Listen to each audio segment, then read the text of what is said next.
Tim nasional Brazil dipastikan lolos ke babak perempat final setelah mampu melibas Korea Selatan dengan skor 4-1.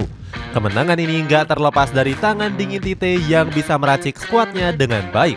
Padahal sebelumnya Tite banyak dilanda masalah, yakni banyak pemain yang mengalami cedera. Cetak Gol coba merangkum kehebatan timnas Brazil sebagai berikut.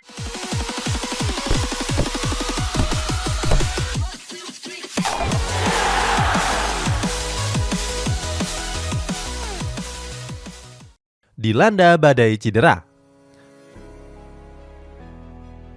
Tim nasional Brazil kehilangan beberapa pemain pentingnya di laga perdana babak penyisihan grup G. Saat itu ada 3 pemain utama skuad Seleção yang harus menepi karena mengalami cedera. Mulai dari Neymar, Alexandro sampai bek sayap mereka yakni Danilo. Saat itu Neymar mengalami cedera ankle dan berpotensi bakal absen sampai dengan Piala Dunia berakhir. Kehilangan Neymar tentu jadi kerugian besar untuk skuad Seleção. Alasannya karena bomber Paris Saint-Germain ini merupakan pemain penting di lini penyerangan. Hal ini pun membuat sang pelatih Tite sempat merasa sangat geram. Dia menuding kalau ada pemain yang dengan sengaja membuat Neymar cedera. Di sisi lain, Tite juga mengakui kesalahannya tersebut pada laga menghadapi Serbia.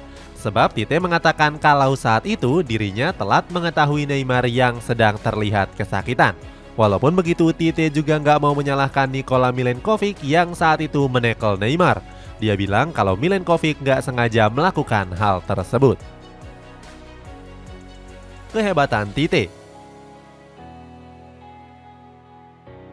Kehilangan pemain utamanya nggak membuat Tite mengeluh dengan keadaan. Pelatih berusia 61 tahun itu harus memutar otak untuk bisa meracik skuadnya dengan baik. Hebatnya, Tite mampu membawa skuad Samba lolos ke babak 16 besar sebagai juara grup G. Saat itu mereka meraih 2 kemenangan atas Serbia dan juga Swiss. Padahal mereka berkesempatan bisa menutup babak penyisihan dengan hasil yang sempurna. Sayangnya di laga terakhir kontra Kamerun, skuad Samba harus menyerah dengan skor 1-0. Setelah dipastikan lolos ke babak 16 besar, Tite kembali dilanda oleh sejumlah masalah. Pasalnya saat itu mereka harus kehilangan Gabriel Jesus dan juga Alex Telles yang mengalami cedera. Kabarnya Jesus harus menepi selama 3 bulan akibat mengalami cedera lutut. Sementara Telles mengalami cedera yang mengharuskan dirinya untuk menjalani operasi. Apalagi di babak 16 besar nanti mereka akan berhadapan dengan tim tangguh yakni Korea Selatan. Sebelum pertandingan, Tite nggak mau meremehkan kekuatan dari skuad Taeguk Warriors. Akan tetapi dirinya pun nggak mau lengah walaupun difavoritkan untuk juara. Pada laga itu, Tite juga mengusung target kemenangan untuk bisa memastikan lolos ke babak perempat final.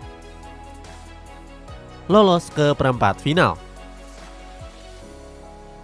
Benar saja omongan Tite itu bisa dibuktikan pada laga dini hari tadi. Pada laga yang digelar di Stadium 974 itu dimenangkan dengan skuad Samba dengan keunggulan telak 4-1. 4 gol itu Brazil cetak lewat kaki dari Vinicius Junior, penalti Neymar, Richarlison dan juga Lucas Paqueta. Sementara skuad Taeguk Warriors cuma bisa membalas 1 gol lewat gol cantik dari Paik Song-hu. Kemenangan ini memastikan skuad Samba lolos ke babak perempat final. Di laga ini sejumlah legenda Brazil seperti Roberto Carlos dan juga Ronaldo Nazario juga ikut menonton pertandingan. Mungkin hal ini juga menjadi salah satu pelecut semangat pemain Seleção. Selesai pertandingan, Tite mengaku senang dengan penampilan anak-anak asuhnya. Selain itu, dirinya juga memuji penampilan Neymar yang dianggap sebagai pemain pembeda. Di sisi lain, kekalahan ini juga membuat pelatih Korea Selatan yakni Paulo Bento mengundurkan diri. Pembuktian Richarlison. Keberhasilan Brazil lolos ke perempat final salah satunya disebabkan oleh peran penting dari Richarlison. Bomber dari Tottenham Hotspur itu berhasil mencetak 1 gol pada menit ke-29. Setelah mencetak gol, Richarlison melakukan selebrasi yang sangat unik. Saat itu dia bersama rekan satu timnya berselebrasi gaya bebek di bench bangku cadangan.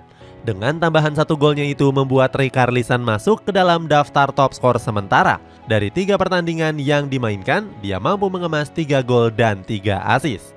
Penampilan gacornya itu pun seakan membuktikan kalau dirinya memang layak berseragam skuad Seleção. Sebelumnya, Richarlison dianggap nggak layak masuk ke dalam skuad. Alasannya karena di musim ini dia belum mencetak 1 gol di ajang Premier League. Oleh karena itu banyak yang menyebut kalau Roberto Firmino lebih layak untuk masuk ke dalam skuad Samba. Bahkan beberapa pundit sepak bola banyak yang menilai kalau memasukkan Richarlison adalah sebuah kesalahan. Ternyata merekalah yang salah. Itulah ulasan kronologi Brazil yang lolos ke babak perempat final. Bagaimana pendapatmu? Apakah Tite bisa membawa skuad Selecao meraih gelar juara ke-6-nya? Coba tulis pendapatmu di kolom komentar di bawah ini.